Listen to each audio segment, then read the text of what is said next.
Salut les investisseurs, dans cette vidéo, on va analyser ensemble un dossier qui est suivi par Sven Carling dans Investing with Sven, qui est une chaîne d'investissement value très intéressante que je vous invite à suivre. Il s'agit du dossier Liberty Global Limited. Avant de commencer, je vous rappelle que si vous souhaitez demander des analyses d'actions, vous pouvez le faire en rejoignant le canal Telegram, dont le lien se trouve dans le commentaire épinglé de cette vidéo. Pensez à vous abonner à la chaîne pour ne pas rater les prochaines analyses. Alors, Liberty Global, donc c'est de la télécommunication diversifiée, c'est un opérateur téléphonique, mais diversifié géographiquement, globalement. Le cours de l'action, donc on voit que c'est une chute constante depuis le début de la période étudiée, donc depuis 2015. Et là, on est quand même en train de rebondir depuis 2024. On a quasiment fait 50%. Est-ce que ça va se poursuivre? On va regarder ça ensemble. Le chiffre d'affaires, en médiane, on est sur une décroissance de 7%. Donc ça, c'est pas très bon, pas très engageant. Toutefois, il y a une croissance sur 2023, croissance de 4%. Donc ça, c'est plutôt intéressant. Est-ce que c'est le renouveau d'une phase de croissance? Est-ce que 2024 va se solder par le même chiffre?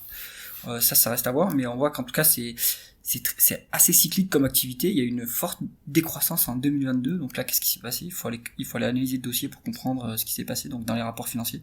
On voit qu'il y a quand même pas mal d'acquisitions qui est effectuées par cette entreprise. On a fait 7,5 milliards d'acquisitions sur la période, et la market cap est de 4,24. Donc en fait là il y a un problème, à mon avis il y a eu un problème dans le management de cette entreprise, il y a eu des acquisitions ratées, et donc on a dû déprécier ces acquisitions à mon avis, sinon la market cap serait plus élevée que ces acquisitions là. Donc peut-être qu'on est sur un dossier plutôt turnaround sur Liberty Global. On continue avec les taux de marge. Taux de marge brut, EBITDA et net. Alors on est sur un taux de marge brut qui est très élevé, qui a 71,5% en médiane. Ça, c'est-à-dire que l'entreprise a un moat, un avantage concurrentiel significatif, et qu'elle peut fixer les prix assez facilement, augmenter ses prix facilement. Taux de marge d'EBITDA, il suit ce taux de marge brute, donc c'est-à-dire qu'on arrive à avoir une bonne efficience opérationnelle, on maîtrise les opérations pour garder une politique de coût opérationnel fixe. Donc on arrive à bien maîtriser l'efficience opérationnelle, ça c'est plutôt encourageant. En médiane, on fait des pertes sur cette entreprise à 2,5%, et 2024 c'est soldé par 2023 et 2024 c'est soldé par des fortes pertes. Donc est-ce que ce sont des pertes comptables, c'est-à-dire qu'on a fait des dépréciations? Alors on va déjà regarder la marge de free cash flow, et on va étudier la conversion des bénéfices nets en free cash flow juste après. Donc on voit qu'en marge de free cash flow par contre on est positif. Donc ça veut dire que là on a plutôt des pertes comptables et pas en termes de free cash flow. Donc ce sont des pertes non cash, on va dire. Allez, donc là sur les marges qu'on constate, c'est que c'est une entreprise qui a une bonne à mon avis une bonne politique de prix, un avantage concurrentiel, une bonne efficience opérationnelle, et par contre il y a eu des problèmes sur à mon avis les acquisitions qui ont été effectuées, ce qui explique les pertes qu'on fait ici, mais si on regarde en free cash flow, en fait, ils sont quand même, ils sont présents. On a une bonne marge de free cash flow. On va regarder plus en détail la conversion des bénéfices nets en free cash flow. En cumulé, les free cash flow sont 10 fois plus élevés que les bénéfices nets. Donc, il y a quand même quelque chose qui s'est passé dans le tableau de trésorerie de cette entreprise. Est-ce qu'il y a des dépréciations plus élevées que les dépenses en capital? Largement plus élevées. On a déprécié beaucoup plus que ce qu'on a dépensé en capital, et à mon avis on a dû avoir, alors c'est une théorie, mais à vous de creuser dans les tableaux de flux de trésorerie, on doit avoir des dépréciations du goodwill. En fait on a vu qu'il y a des acquisitions énormes qui ont été effectuées, pourtant la market cap est sous la somme des acquisitions, donc il y a eu du goodwill qui a dû être déprécié, c'est-à-dire qu'on a fait des acquisitions et elles sont avérées désastreuses, et donc du coup au bilan on a dû réduire le goodwill parce que en fait on a créé moins de valeur avec ces acquisitions qu'espéré. Ça peut être une explication, donc confirmez-le dans le tableau de trésorerie de l'entreprise. Mais donc là ce que ça veut dire, c'est que on va regarder uniquement les free cash flow s'il n'y a pas de dette pour valoriser l'entreprise. Et en fait les bénéfices nets représentent en rien la rentabilité, la profitabilité réelle de l'entreprise. Continuons l'analyse avec la rentabilité opérationnelle, avec le return on invested capital, donc le rendement des capitaux investis. Donc c'est une perte en médiane. Enfin en médiane on a 1,5, c'est pas très élevé, mais dernièrement on fait des pertes, donc ça voudrait dire qu'il n'y a pas de rentabilité opérationnelle, mais là en fait il faut aller dans le détail du calcul parce qu'on voit qu'il y a des free cash flow. Donc à mon avis cette métrique n'est pas forcément pertinente.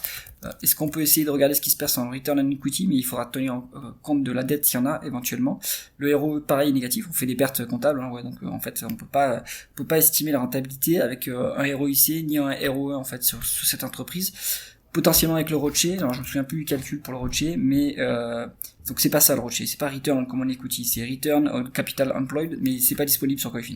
Donc il faut retraiter, là pour estimer la rentabilité réelle de l'entreprise, il faut retraiter les chiffres, prendre les free cash flow plutôt pour la rentabilité plus que les bénéfices nets, et là on aura une idée du rendement de l'entreprise.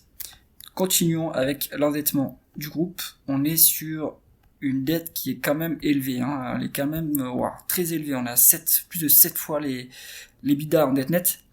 Je comprends pas, alors pourquoi est-ce que Sven Carlin est plutôt bullish sur le dossier, ça m'intrigue, parce que c'est quand même risqué ce niveau de dette, donc il faut peut-être aussi retraiter la dette. Peut-être que ça veut dire qu'il y a des choses qui sont incluses dans la dette, comme les loyers, etc. Mais comme c'est une boîte américaine, je pense pas que ça soit dans les normes comptables américaines. Donc, méfiance quand même. Qu'est-ce que propose le management pour désendetter le groupe, qui est quand même fortement endetté? Et ça, c'est très dangereux.